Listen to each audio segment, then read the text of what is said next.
My name is Paul Edison Lam. I'm the Communications VP, and we'll be going around in a minute and introducing some of the people who are on the board and other people who are helping us with this presentation.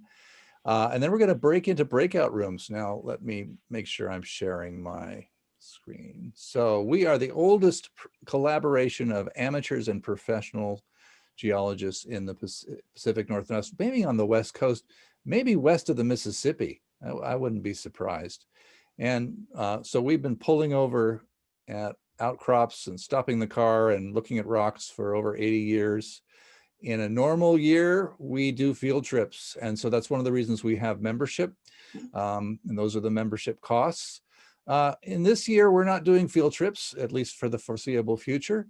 So all of these events are free. All of our lectures are normally free. The meetups are free. But once we get started again with our field trips in 2021, you might think about joining up. And that helps us support the students at Portland State with our scholarship fund as well.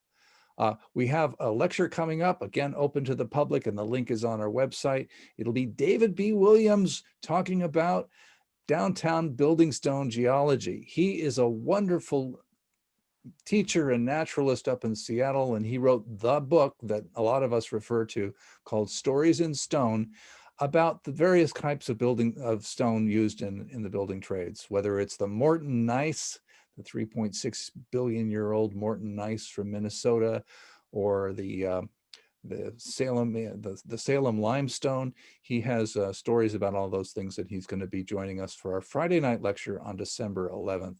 Again, the link for that, the registration for Zoom, can be found on our website. That's free and open to the public, so tell your friends.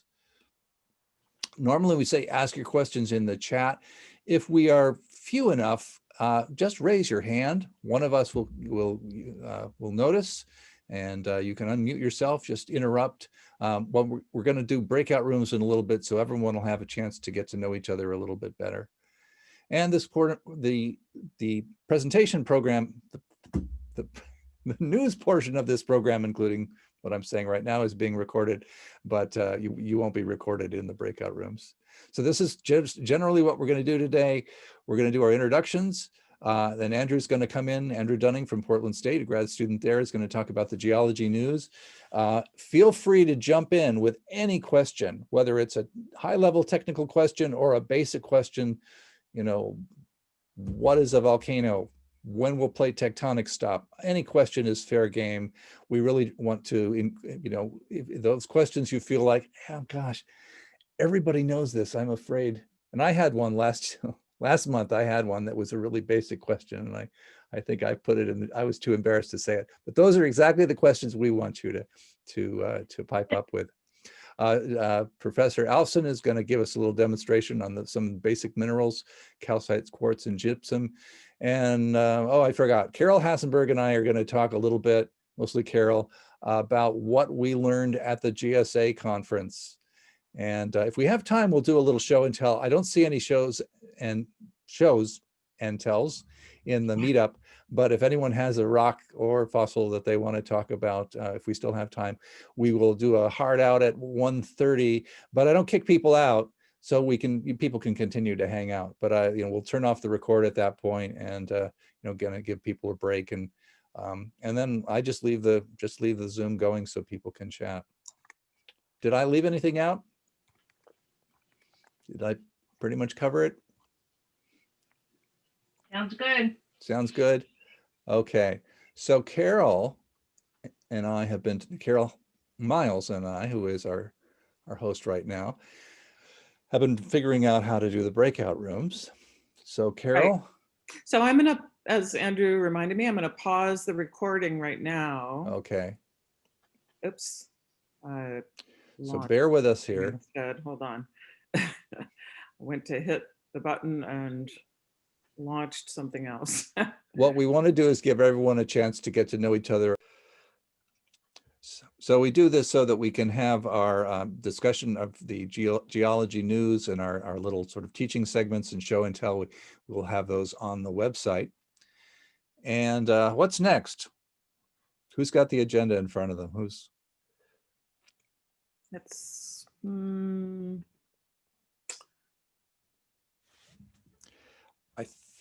To Andrew.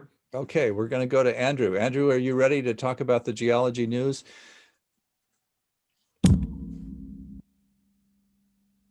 Yes, but my thumbnail image had its resolution slashed. Oh That's too dear, bad. that's interesting. And Andrew, I hope you don't mind me saying this. Feel free to interrupt him, either with a question from the chat, which we'll try to field, or just by raising your hand. Or if you think it's a really good question, or maybe even not, just interrupt him and ask the question, because we want to make this conversational.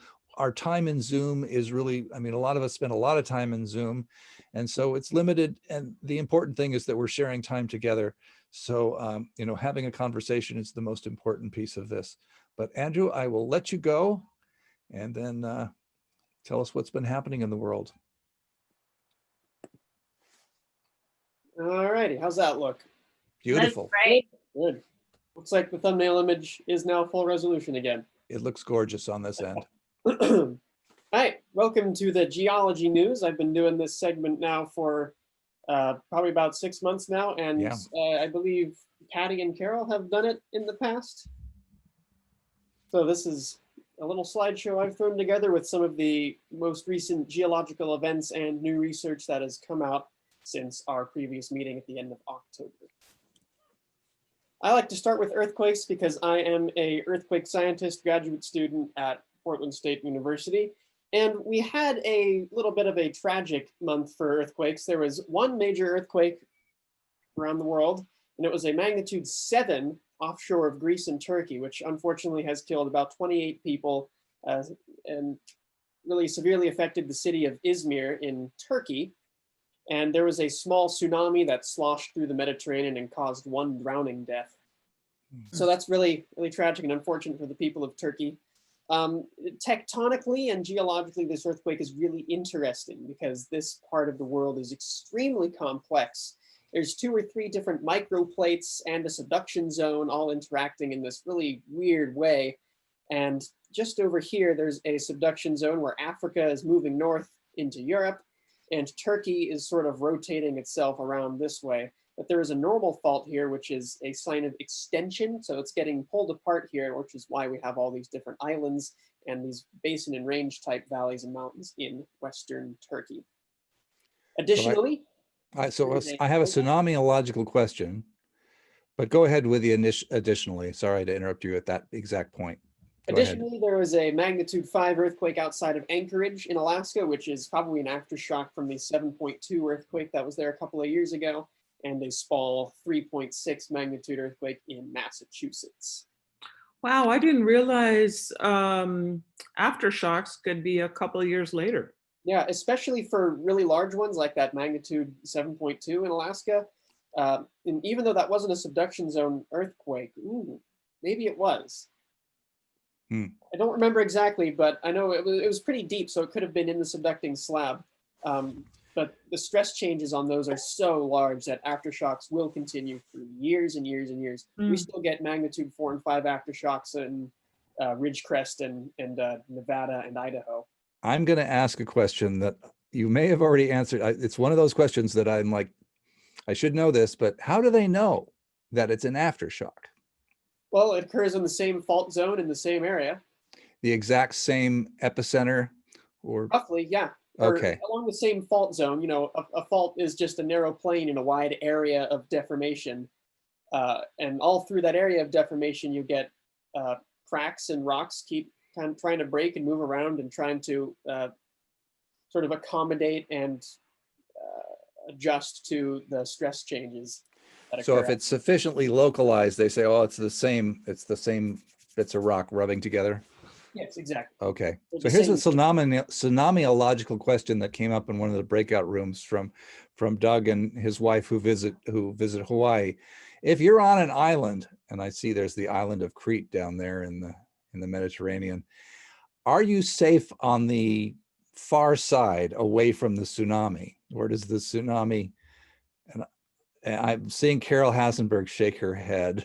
I think it depends on the island and on the tsunami, but okay. If I was in Hawaii during the Japan tsunami, I wouldn't want to be anywhere near the coast. Okay. Good answer. So just better be safe if there's a. Carol is making gestures with her hands. What? It can go around?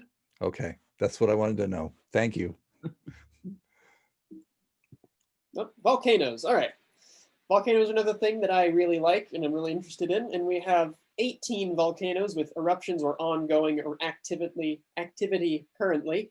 And that's from the Smithsonian Institute's Global Volcanism program. They keep that monitored. There's always more than that that we don't monitor under the ocean or in remote reaches of the, the Arctic or the Antarctic. So there's more volcanoes than that erupting, but 18 are on land that we monitor and keep track of. There are 4 new eruptions since our last meeting. Karimsky and Kluchevskoy, which I mentioned in our previous meeting, had just erupted. They stopped, but they started up again, so I'm throwing them in here. And Merapi, which is a large volcano in Indonesia, which you can see this picture of right here, quite tall and pointy. 1,800 people have been evacuated for debris flows and large ash eruptions. No injuries, fatalities have been reported, but Indonesia is quite accustomed to volcanic eruptions in populated areas. So they have been doing their due diligence there. And additionally, Wakari, or White Island in New Zealand, has another eruptive phase. You may remember, I believe this time last year, there was a tourist boat visited this volcanic island offshore New Zealand, just as a phreatic steam eruption happened to explode, and quite a number of people were killed and injured in that. So no one's been back on the island since then, but it's been erupting again. It's quite an active volcano.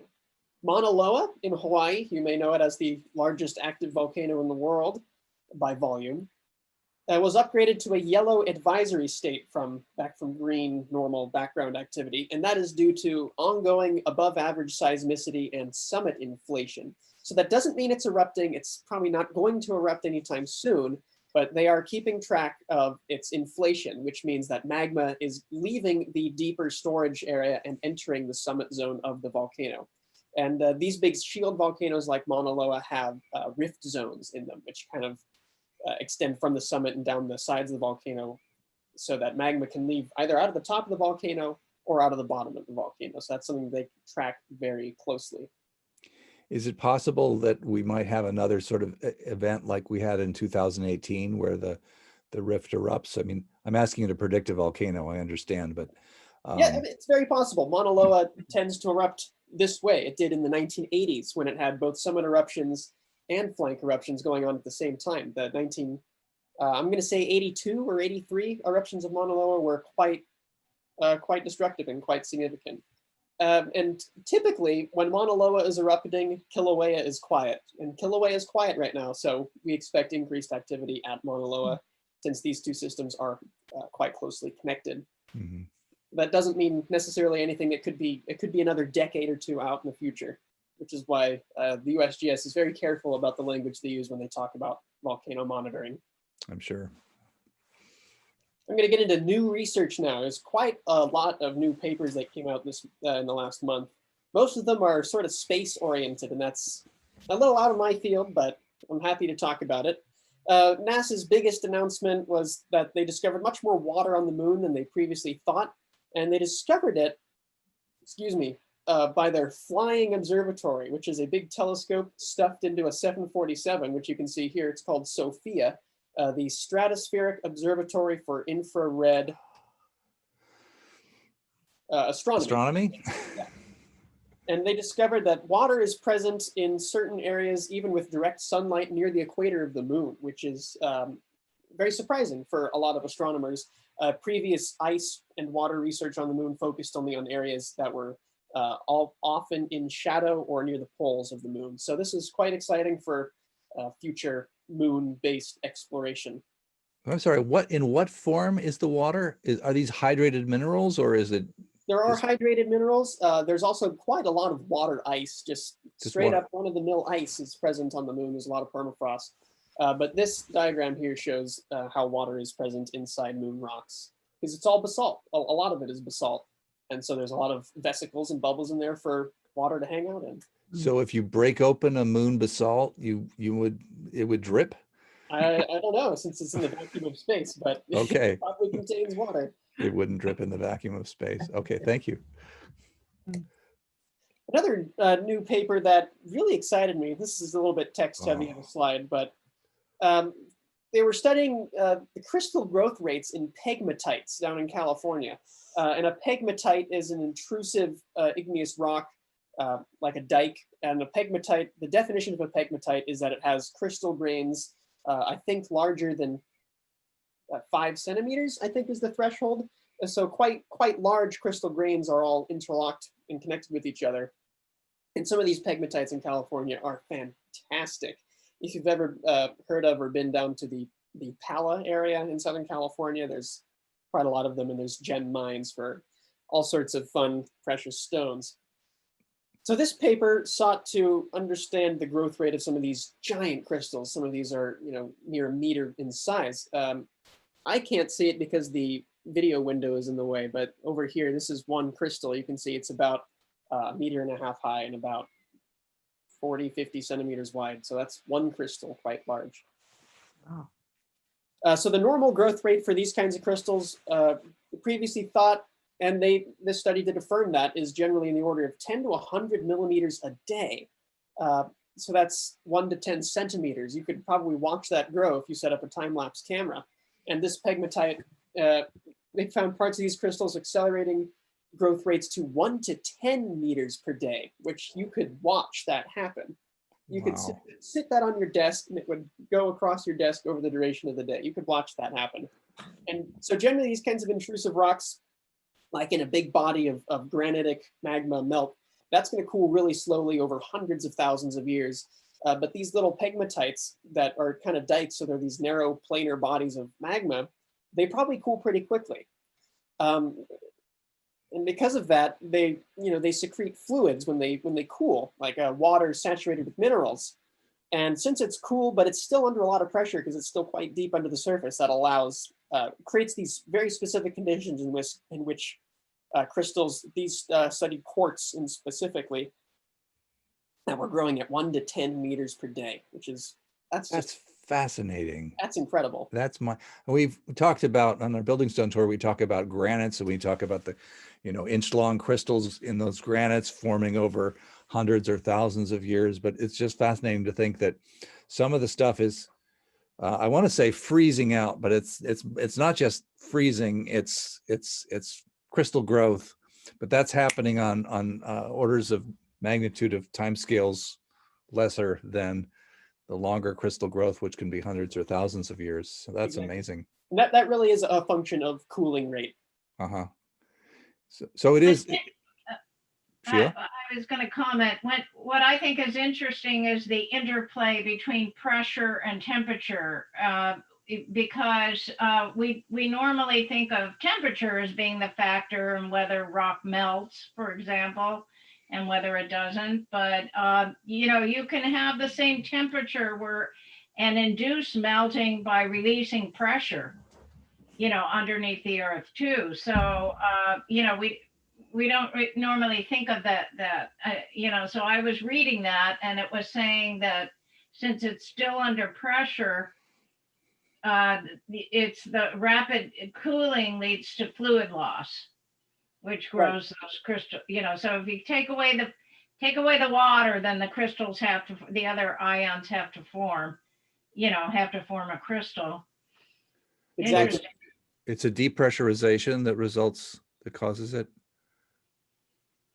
My other question. In this case, it's the pressure. It's the still pressure. under pressure. It's not releasing. But in other cases, melting is induced by releasing pressure.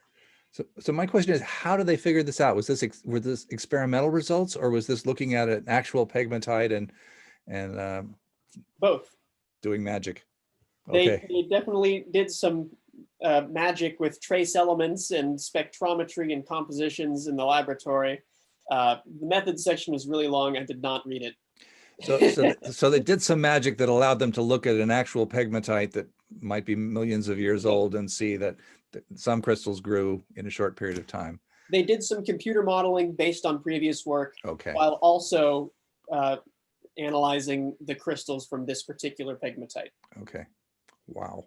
This particular pegmatite is a known lithium deposit. So all that purple in there, a lot of that is lepidolite.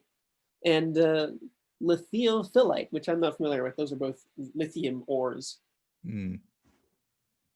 Great. Right?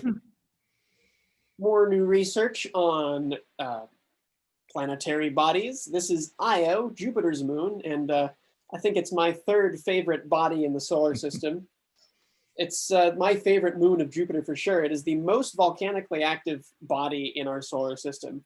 The whole moon gets stretched and squeezed by Jupiter's colossal gravitational forces, so the inside of it is probably pretty molten. And the surface is dotted with all those volcanoes. All of those dots you can see on the surface are volcanoes. This is a true color image from Galileo 1989, I think this image was. I forgot. So the whole planet is yellow. And we've understood this for a long time from spectrometry and some other measurements that it's mostly sulfur causing that yellow color. And we recently discovered that Jupiter's moon Io has an atmosphere. It's very thin, 1 billion times thinner than the Earth's atmosphere. And they used the ALMA radio observatory, which is, I forget the acronym for that, but it's a millimeter with radio waves they use to observe the composition of this atmosphere. And they found that it's a large percentage of it is sulfur, about half. And some of that is derived from Jupiter and some of that is derived from volcanoes. So 30 to 50% of the sulfur in the atmosphere is derived directly from volcanoes. And that's bound as sulfur dioxide. So interestingly, they observed it over the course of Io's whole orbit around Jupiter. And when Io is in Jupiter's shadow, the sulfur dioxide gas condenses into a solid and creates that yellow color on the surface. So it gets deposited basically as a rock layer across the surface of the planet. And then once Io moves back into the sunlight, all of that evaporates again and thickens the atmosphere. It's called sublimation. It goes from solid directly to gas. And that's how we see an increase in Io's atmosphere's sulfur concentration over the course of a Io lunar month. Very interesting stuff. More new research on fossils was published this month. We have a new prehistoric mammal, 75 million years old. And generally, we think of the age of mammals ending beginning right about 65 million years ago when the dinosaurs ended at the end Cretaceous extinction. But mammals did exist before then. They were not very common. These are, mouse, bunny-sized mammals. And this one, Philocomus primeval, was found in Egg Mountain, Montana, which is a famous dinosaur nesting and mammal burrowing site. And they discovered multi-generational burrows and nests, and it's the oldest known social behavior in mammals. So this is the first evidence we have that as far back as 75 million years, mammals were living in groups and bunches. And we have a new fossil bird in Antarctica, part of the Pelagoorthynid group, which they have these huge long beaks. I should have put a picture of it in. And instead of teeth like we have in our jaws, their beak, which is made of bone covered in keratin, has these huge hacksaw-like spikes in it that look like teeth.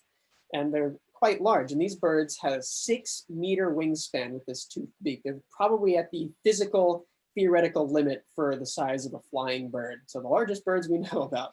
Very cool. Wow. 6 meters. And things I'm looking forward to is that we only have 89 days until the Perseverance rover touches down on Mars. And mark your calendars, that's going to be February 18th, 2021.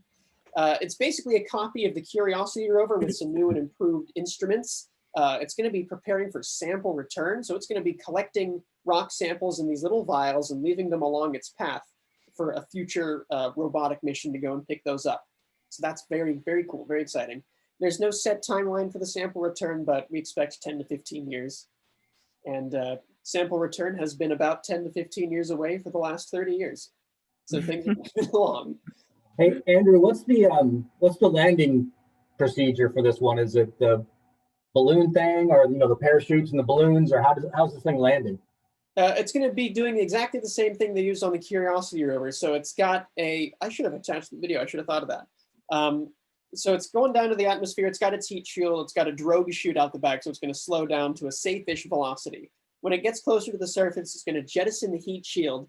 And it's attached basically to a crane. They call it the sky crane. That's right. It's got retro rockets that fire it down, and it's going to hover a few meters off the ground, and it's going to gently lower the rover down to the surface. This thing is the size of a car. It's actually about the same size as my car, which you can't see, but I can just out the window. And it weighs quite a lot. But even in the small gravity of Mars, I'm amazed that this works. Yeah. The platform is hovering on retro rockets, and it's just going to gently winch the rover down to the surface of the Mars. It seems like an incredibly complex way to do it. Yeah, but I guess they decided that it's too delicate for it to bounce around like they did with Spirit and Opportunity. Yeah. But this works. It worked before. Hopefully it'll work again. But anyway, this is going to another crater, just like Curiosity went to Gale Crater, where there's a lot of evidence for sedimentary rocks, and that was shown to have been true as through Curiosity's various missions and exploration. And this rover is going to do much the same thing, except the lake that the crater contained was much deeper. So we're going to have a different set of rocks, specifically carbonates, which is something that we see in lakes and rivers here on Earth. So we're going to be really looking at paleoclimate and stuff like that. And hopefully we will. This one, they have specifically said they hope to find or better understand the possibility for ancient life on Mars. And that's the end of the geology news for November of 2020. Thank you very much for listening and talking. Wonderful job as always. Hey, I don't understand carbonates. I really don't. Where do they come from? I'm going to defer to Sheila on that. Okay. I mean, most rocks are made of based on silica, but some rocks are carbon based on carbonates and like limestones. And I've just never quite understood how you get that without biological processes. So Sheila, you want to? Well, you don't. Most, it is biological processes. Okay, so the hope is on Mars that carbonates would be a signal of life? Hopefully. In these particular ones, even here on Earth, as rain falls on the landscape, you get chemical weathering. And stuff like calcium and carbon leaches out of normal rocks. And so you get, like, if you have an alkaline lake, like a salt flat, a lot of those are going to be carbonates. Even in the soils, we have a lot of carbonates. So it's not necessarily biogenic, but these very well could be, because this is a deep enough water body that carbonates formed by organics could survive. And there would be a signal if those were biogenic that we would see the headlines that life has been found on Mars. Exactly. Okay. I mean, this has a spectrometer on it that is the size of a microwave. It's about a $10 million piece of equipment. Wow.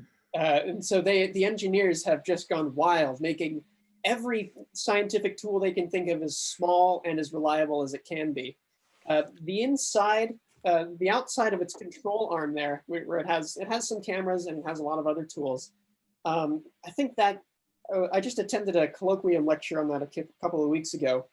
It's huge. It's 2 or 3 feet across, and it weighs like 100 pounds. It's got all sorts of very extremely sensitive tools in it, including drills and hammers and cameras and microscopes.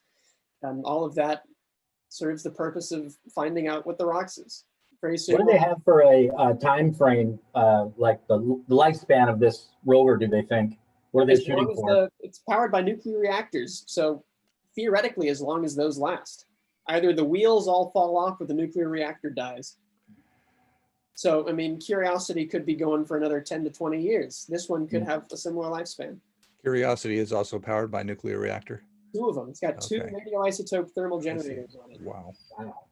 Is this one going to be drilling? Yes. Okay. And so it's going to bring another seismometer to Mars.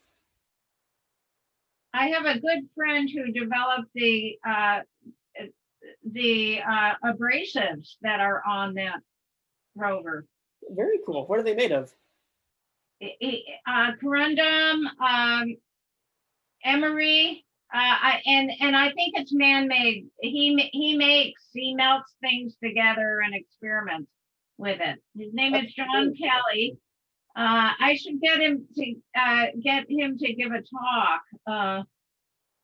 He's a very interesting guy. Yeah. That's very cool. Yeah, that is very cool. He lives in Yam Hill. Which seems like an unlikely place for a metallurgist to live, but that's where he lives. Yeah. Yes, absolutely. We'd love to hear. And we certainly consider planetary geology to be part of our sphere of interest, as it were. So thank you for bringing that, Andrew. Carol Hassenberg, do you want to talk about the Geological Society of America's 2020 conference, which you and I attended? You are muted. You are still muted. Unmute yourself. Carol. Oh, There you go. Okay, here I am. And this was the first time GSA ever attempted a online conference like this, I believe. And so there were a few technical issues, but the plus side of the online conference was that they didn't have to pay any hotels or anything. And so it was about half the price of a normal conference. So that's why I signed up for it. And it worked out good. And I'd like to start this with talking a little bit about, remember that Death Valley article I wrote after Andrew's talk last May or June? Kind of got started on a thread for me because one of Andrew's illustrations in his online talk was from this article by Steve Whitmire and Carl Karlstrom, which was really a synthesis kind of article about Laurentia. And I think I want to share my screen and just go through some of the stuff on that article, which inspired me to dig a little deeper when I was writing that Death Valley article. Hopefully you all kind of got through it because I was finding it really exciting. Let's see, here it is. Did they present at the conference? Well, I'll just a second and I'll, okay, does everyone see this? Okay, this article, I don't know what button I'm allowed to use here, went through a series. Okay, these are the Archean cratons of North America. And so it went through assembling North America and shows the original cratons, and then they get smashed together. You know, this Trans-Hudson origin was pretty important. And Carol, what's a craton? well, a craton is a original blob of continent that were formed back in the Archean period, and over the course of a lot of years, they have been metamorphosed pretty heavily, and they're pretty dense. And you know, I'm not a geologist, so I'm not a total expert on all the definitions of a craton. They usually have pretty thick profiles, and they're pretty cool and dense. And so they, when they do seismic wave analyses, they show up as these dark, cool things. And also notice down here, the Mojave craton, it kind of came into being, and that was kind of important to that Death Valley article because the basement in Death Valley is this metamorphic crystalline rock that they believe was a craton as well. And so anyway, this article went through the original assemblage of the North American craton, and then as there was a series of mountain building episodes associated with either continental collisions or accretions of terrains along the east and southern coasts of North America that added to the North American continent over time. And then I believe in the correct me if I'm wrong, Andrew, but in the this is Rodinia, and as Rodinia split up, then the piece, that green piece in here, split off to be part of Amazonia. So I was fascinated by this article. And then when I noticed that the GSA conference had a thread that went through the whole conference that was called Assembling Laurentia, and that Steve Whitmire was one of the hosts of the conference, I said, okay, this is great. I want to kind of follow this through and learn more about our entire continent and how it's been interacting globally as well. One of the things that characterized the papers and presentations that were made, I'm going to stop sharing this because I'll be showing you a couple other things. I'll try to get through this as quickly as possible.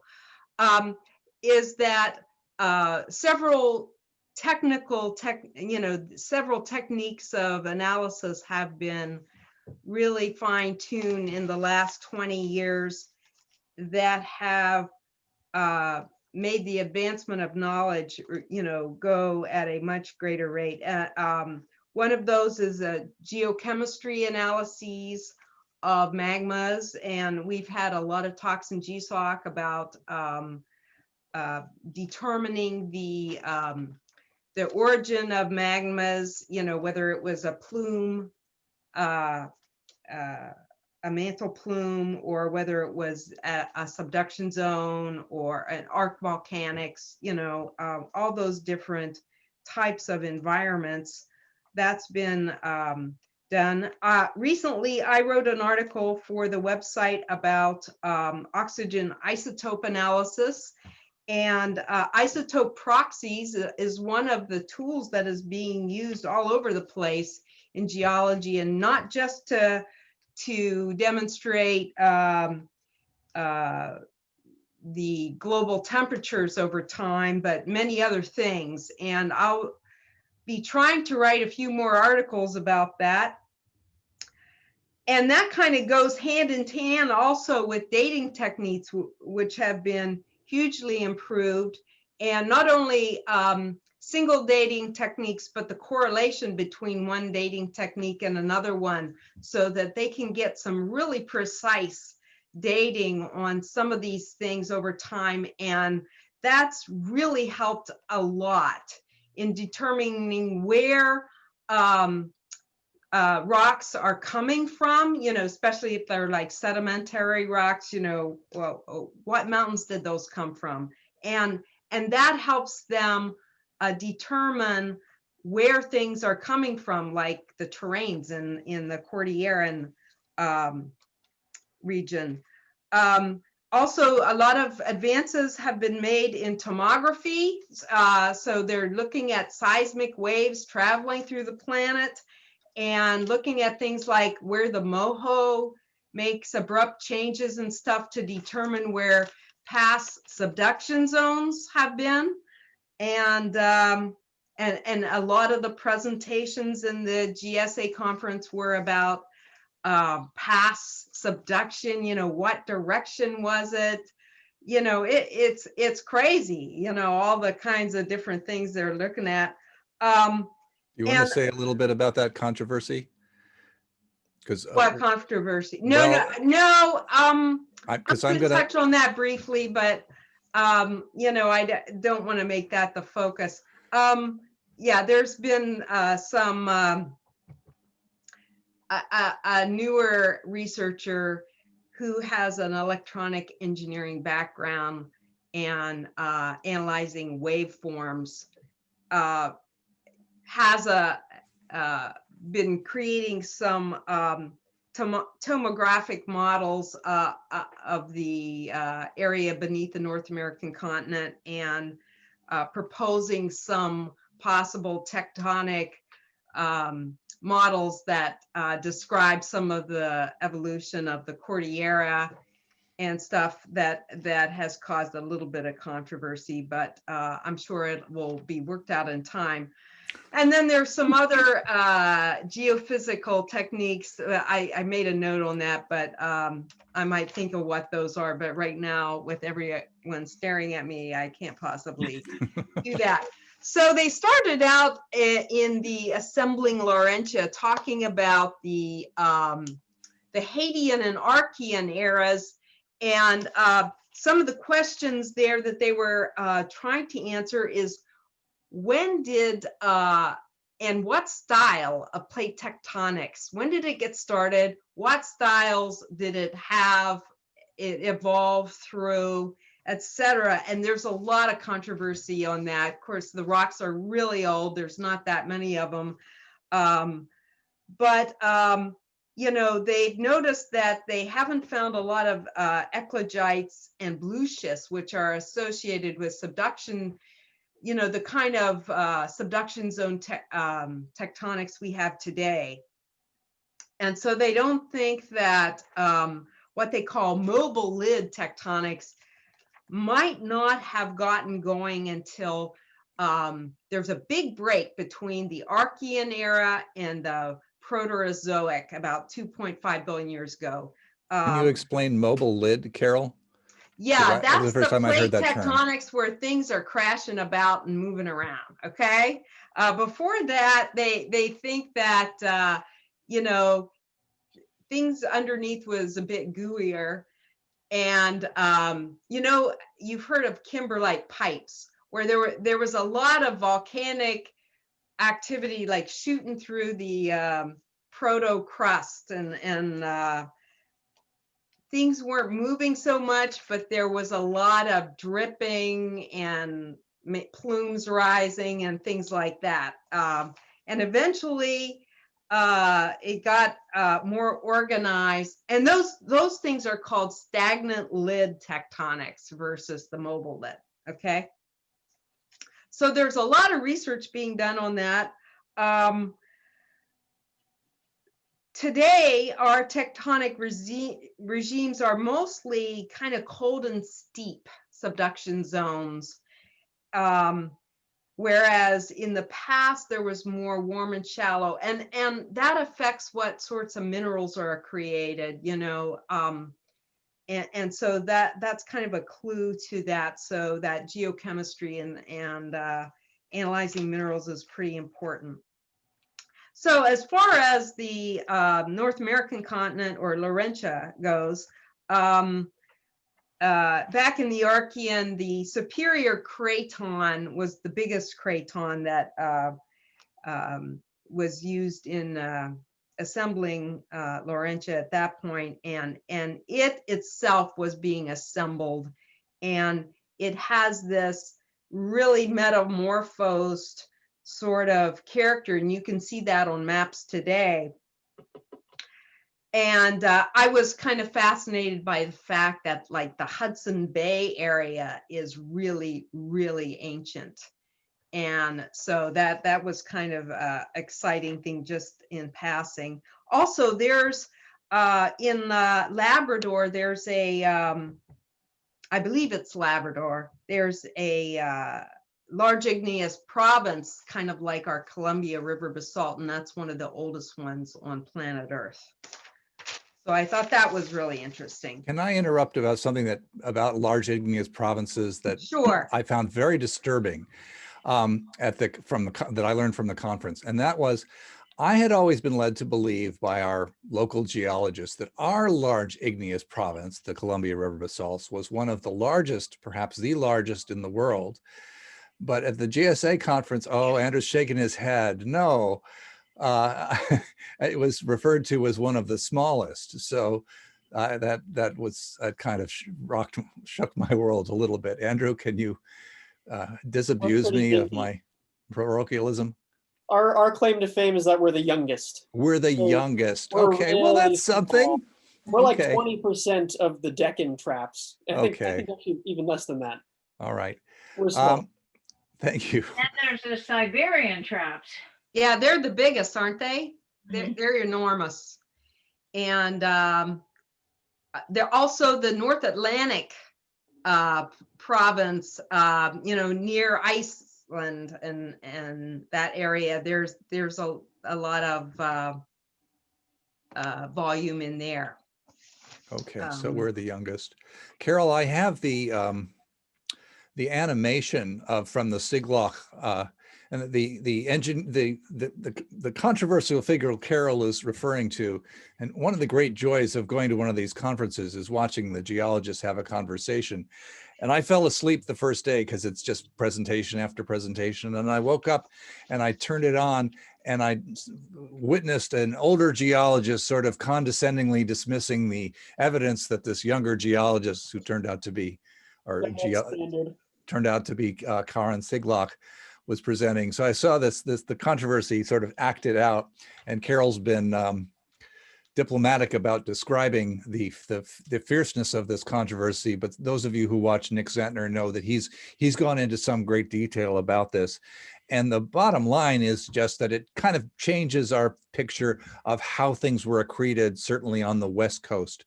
And if I can share my screen for a moment, there's a really great animation from their most recent, let's see, their most recent article from this team of geologists and I guess geophysicists, you call them, people who are doing this.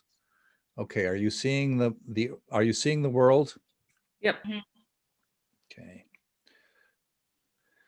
So if we go back 180 million years, you see this assembly of all of the various terrains that make up the Western Cordillera, the intermontane and the insular and so forth.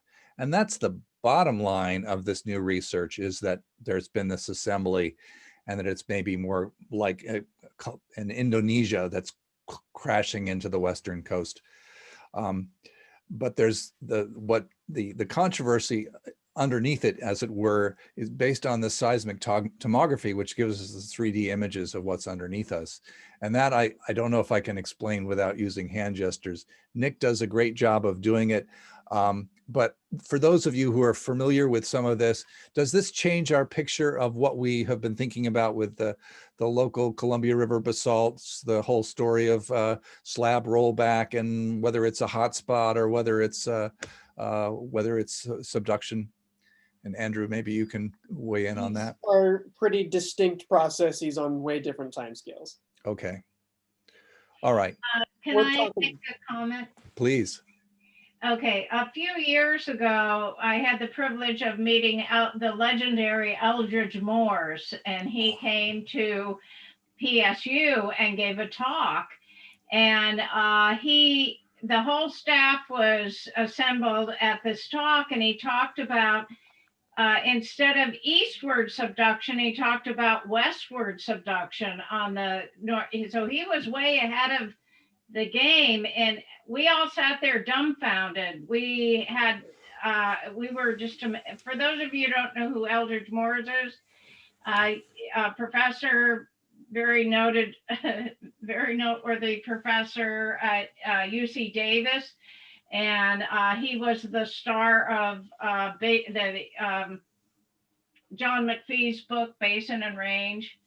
Okay, so anyway, he was up at PSU and he was talking, and then we went out to dinner afterwards, and he said he was just amazed that none of us would challenge that. It was so beyond our thinking that the subduction zone could have maybe in the past gone the other way, that we just, we just all sat there with our mouths open, basically. And unfortunately, I heard that, Eldridge died just a couple years ago, but he was, again, ahead of the game, I think. Or at least It sounds like it, I yeah. had when I heard of what you heard at the GSA. I thought, I think Eldridge was right there all along. Hey, Paul, Go ahead. can you show that animation again? Sure. There's a crazy little green thing that flips like a lever almost. And I'm curious how that seems really odd. Okay. A point so. Oh, that's the Baja Peninsula, or are you talking about? You see how it flips here when it flips into place? So there it is. I think you're starting to see it appear in the middle there. And it's identified as part of the Farallon plate. Watch this do it. Look, whoop, look at that. Isn't that crazy? Yeah. Yeah, this does show I think more or less the modern outlines of these exposures. So the original thing would have been probably less long and narrow and more blobby. Oh, I see. Yeah. And this also makes me look at this and makes me wonder when Panama's going to snap back apart, the way it just came together there. That part of it reminds me of Tanya Atwater's work. Tanya Atwater, she gave me a paper animation. I need to dig it out and I'll show it to you. What was happening in that part of the world right there. Can someone weigh in on how we know any of this? I mean, what are the methods that you put something like this together? Well, one way is magnetic. So you can tell where terrains were by the magnetic signature. See, we have a magnetic time scale. So if you drill in the basalt and figure out, and the magnetics change, not just when the poles reverse, but when it's closer to the poles, the magnetics are pointing straight down towards the poles. But when you're closer to the equator, they're parallel. The magnetic crystals are parallel. So we can tell latitude of terrains by the magnetics, paleomagnetics. So yeah, that was one of those geophysical things that I failed to remember. But Paleomag has been very instrumental from the get-go in determining some of this tectonic evolution. And I'm going to stop it here at a moment of controversy. This orange is the insular terrain, and Siglock's proposal is that at a certain point, the subduction was, well, no one can see me, but the subduction zone was reversed from the way we normally think of it. We normally think of Andean subduction. I will stop sharing my screen and do a simple hand gesture. We normally think of Andean subduction as going like, the other way, and making our volcanoes. But there was a moment where the insular terrain was static and North America was coming in, and the subduction was. That's what Eldridge was talking about. That's what Eldridge was saying. We were dumbfounded.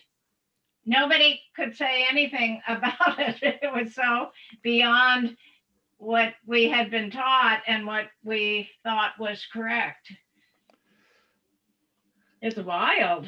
It is, and it's we don't have any diagrams that show the seismic tomography on which this is based, but it's based on these three-dimensional images of what's underneath, now North America. And I wish we could bring some of those up, because that's a fascinating piece in itself, what that stuff looks like down there and how it's being interpreted. Apparently, when the plates go down, they sort of go at an angle for a while, and then they sort of just drop straight down and make a wall. And that's some of Siglock's findings. But I would not make the mistake of calling that the gospel at this point. It's a very, very recent proposal, and they have to be looking for more evidence to corroborate the model. So are there people who have stake in it? models on where the Cordilleran terrains came from, and it's like all over the frickin' map. And you know, I'll show you kind of a different model that Joanne Nelson, you know, it's kind of the older version, you know, 10 years ago or so, on some of these terrains. So, you know, they're still out to lunch. And the controversy you were talking about, there, you know, a group of researchers in Mexico and California have been working on the tectonics of Mexico for a while, and so they are disagreeing with the model you just showed. I see. And that they're saying that that Mexico did not start out, you know, a couple thousand miles away and then get plastered onto eastern Mexico. Yeah, they think that it was, you know, the tectonic seam was right there, right off the coast. And, you know, they're giving their reasons for all that and stuff too. So I think we're going to be seeing a lot more evidence gathering, you know, and one of the things I attended the Mexico conference like the last day. And, you know, one of the things the researchers said is, you know, this is really wild, remote territory, some of the stuff they were looking at, and dangerous a place to go and do geology. So I'm sure that has affected their ability to come up with some answers for the geology of Mexico. Let's see. I don't know how much you want me to get into this There was a lot of stuff at the GSA conference on the Proterozoic era. And during the Proterozoic, we had the formation of the Columbia, or a lot of people call it Nuna, and it might be the official name now, the Nuna supercontinent. And its breakup. Then we had about that was around 1.8 billion years ago. Right before that, the atmosphere got oxygenated. So there's a lot of stuff going on in the meantime where all this tectonic stuff is taking place. There's the development of life, and it is interacting chemically in all. And I didn't get to go to any of those sessions because I was looking at assembling Laurentia. So, you know, there was a lot, there's stuff I want to go back and look at. It was just a very information-rich conference. There was a lot of stuff going on from 1.4 billion years ago to the assembly of Rodinia, which is about 1.1 to 1 billion years ago. A lot of orogeny I showed you in the Whitmire Karlstrom paper of the East Coast and the southwestern region of the United States. There was a lot of things happening in there. Also, the North American continent was kind of laying on its side with the East Coast, the leading edge. It was traveling southward from like the Arctic to the equator. So it was picking up all these bodies of land as it went down. And not only that, there was a subduction zone that went way, way, way down. And this is what one of the papers presented. They think that the water coming off of that subduction zone, first it caused volcanoes along the edge, but as the subduction zone went down and down and down at an angle, it actually initiated a rift zone in the middle of the continent. And that it like goes through say, Missouri up into the Lake Superior region. And there's a ton of basalt that that leaked into that rift zone There's also that makes a major gravity anomaly. Interesting. Anyone need to make a comment about that? So there was a lot of stuff going on, and there was a lot of presentations about the East Coast and the Midwest. Okay.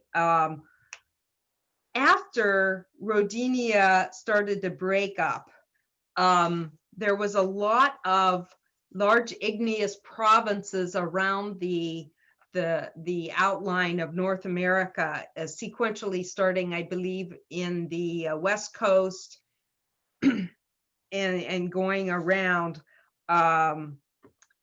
So while they're trying to figure out how land got built up and stuff, they're trying to do these tectonic models of, okay, if you start breaking up a supercontinent, you're suddenly going to have all this material subducting down into the earth. And then it's going to start rising back up in places. And so they're trying to figure out the dynamics of those cycles. So that's kind of really interesting. Also, when you have large igneous provinces, they tend to spew out a lot of stuff into the atmosphere that cools it down, and then you get glacial pulses. And they had talked about how they think that some of those large igneous provinces cause snowball Earth, or the cryogenian periods. So there's some work being done on that. And that Death Valley article I wrote, the Pahrump group, is part of the work they've been studying the Death Valley sequences during the cryogenic and afterwards to figure all this out. Okay. Then we get to the Joanne Nelson models. It's really interesting because it affects our Cordilleran geology, that some of the terrains that make up British Columbia are actually believed to have come from the area near Ellesmere Island, or, Greenland and Scotland, because, I find it interesting. They came up from the north? Yeah. Yes, they have. That's crazy. I don't know if it's just zircon age dating that they're using to do that. There may be some geochemistry involved as well. So they have to, find, they get some evidence, say, from zircon dating, and it's really precise so that it ties it back to some other place. And then they have to do some other work to corroborate what they've done. But you may have noticed on a map of the Earth that this is those original tectonic plate maps. Look at the Caribbean area and the area beneath South America. There's some weird tectonic stuff going on there. Do you all see those like little skinny plates? Well, apparently when two great big plates start smashing together, you get continental collisions. The stuff in between kind of gets squeezed out like toothpaste. And let me share screen again. And Nick Zentner was talking about this model in one of his shows. I took a few screenshots, and okay, I can't. We're seeing Nick. Yeah, I'm trying to get to the, okay, here it starts. I don't have my normal controls on this program with the screen sharing thing. So here we have the Uralian Sea, it's called, between Siberia and Laurentia, and they're starting to come together. And so, there's this material up there. Notice that Baltica subcontinent and Greenland and Laurentia are all kind of squished in together. And here's the next one. So what happens is this material starts getting squeezed out as they're coming together, and some of the terrains, this is the Alexander terrain, and some of the terrains in the in Alaska have come across the top of North America to get plastered onto the western coast. So let me see if I have one more picture of that. There's and that they get squished out in this model. They get way out there in the Pacific. I'm not sure how accurate all that is, but then they combine with terrains that have come across from like China or something, and that's why it's really hard to figure out what's going on with all these Western North American terrains. But anyway, they're working on these models. There's people studying stuff up in the Arctic and stuff to try to figure out, you know, all of these things, which are quite wild. I think that's all I have for now. You know, I need to go back and look at some of these things and get my mind together. And I want to write more articles on isotope Please do. proxies and things like that, because that's where it's happening. This is, I mean, one of the real advantages of the online conferences, and I know there are other things that you lose because you can't go to exhibitor halls and meet people in the same way, but to be able to watch the content again. And Carol, next year GSA is going to be here in Portland, isn't it? If it's in person. Yeah. And then AGU the following year? And then AGU the following year. So, Wow. you know, one way or another, hopefully you'll be able to attend those. And it was a pretty reasonable price for Carol. Are you a member of GSA? Yeah, you know, I Okay. signed up before, as I was signing up for the conference, basically. So it was So not. what is AGU? American Geophysical Geophysical. Union. Geophysical Union. American Geophysical Union. Thank you. And Patty is asking who was arguing at GSA. So it was Karin Siglaw. Karin Siglaw is the younger scientist who has the engineering background, who's leading the team that, based on seismic tomography, is having this challenging paradigm. And then Carol, do you remember the old Busby, Kathy Busby, wasn't Yeah, it? Kathy Busby yeah. from UC Davis was pretty much heading the group that was looking at Mexico. You know, she was more her stuff was more specific to Mexico than the entire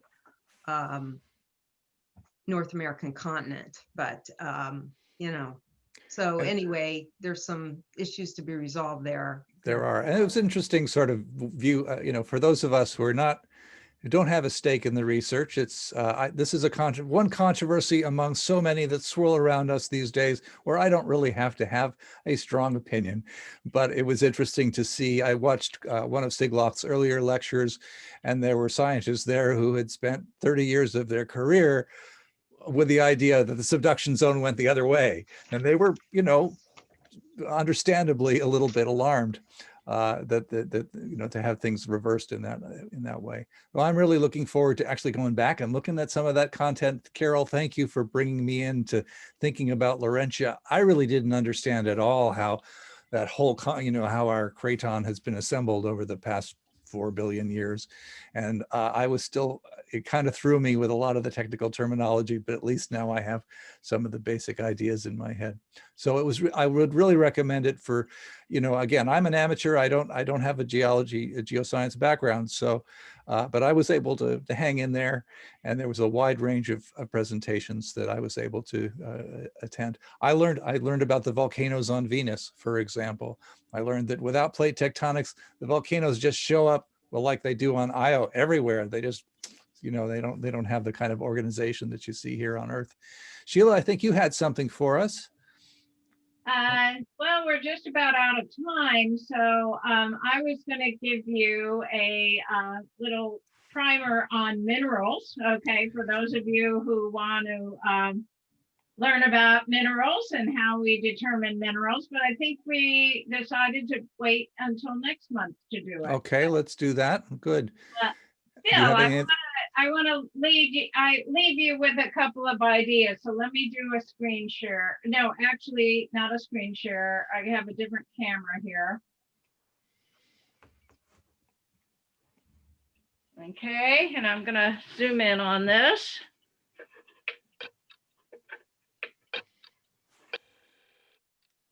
And focus. Okay, so what do I have here? Anybody Ooh. have any idea? Like fluorite. Can you see the color and the beautiful color?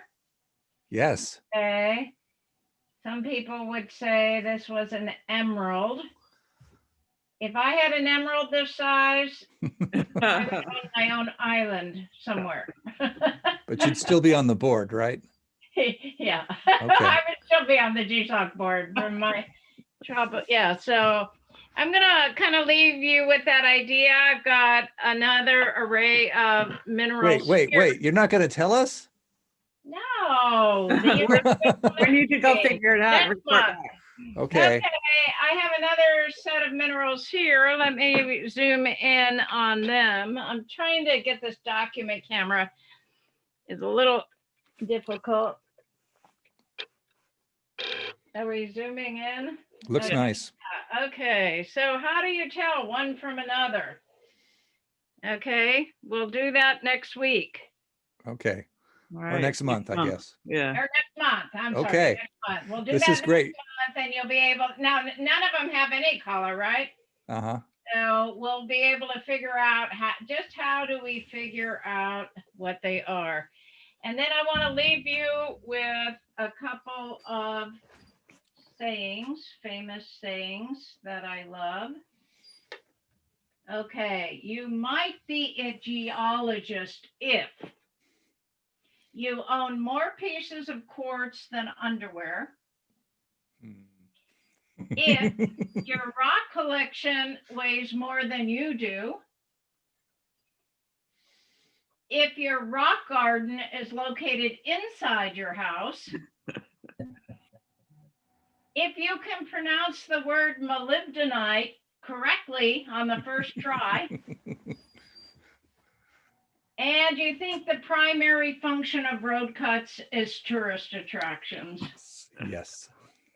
Okay, and so with that, we will see you back next month, and I'll give you a little Geology 101 primer on how we identify minerals. Wonderful. Hey, Sheila, in regards to your comment about having an emerald that size, you'd have your own island. Did you all see the guy in, I think it was Indonesia, that had a meteor fall through his house the other day? Oh, He had a big chunk of meteorite about that big crashed through his roof, and he's now a millionaire. in Indonesia. I think it was Indonesia. Oh, they have more active volcanoes there than anywhere else in the world. So Well, it was a meteorite, though. this was a meteorite. So Yeah. what meteor would make you a millionaire? Well, just the fact that he has that, Just and the he's fact of the He meteorite. had it, and it's so rare. I Yeah. see. Okay. I'm pleased to see everybody here, and I'm especially pleased and proud to see Kim here. So, Kim, do you want to just say a few words about why you're here? I'm putting her on the spot. Kim Okay. is my student. All right. Here you go. Welcome, Kim. We can hear you now, Kim. Oh, I okay. think. Yeah. There you go. So I'm actually a social work student at PSU, finishing up my senior year, but I needed to take some science classes. And so this is my third geology class. My first one was Sheila. And I was kind of like, darn, I don't want to stop, but I'm not going to change my degree to geology when I'm like 2/4 away from being a social worker. So trying to absorb as much geology as I can outside of my social work profession. You don't have to stop. I've taken almost as many music credits as I have geology classes, and I'm not getting a music degree. Yeah. And I myself am a double major, Spanish and geology. See, a lot of us find geology and we just get bitten by the bug. So we're just we're glad to have you, Kim. Social worker or not, we don't care.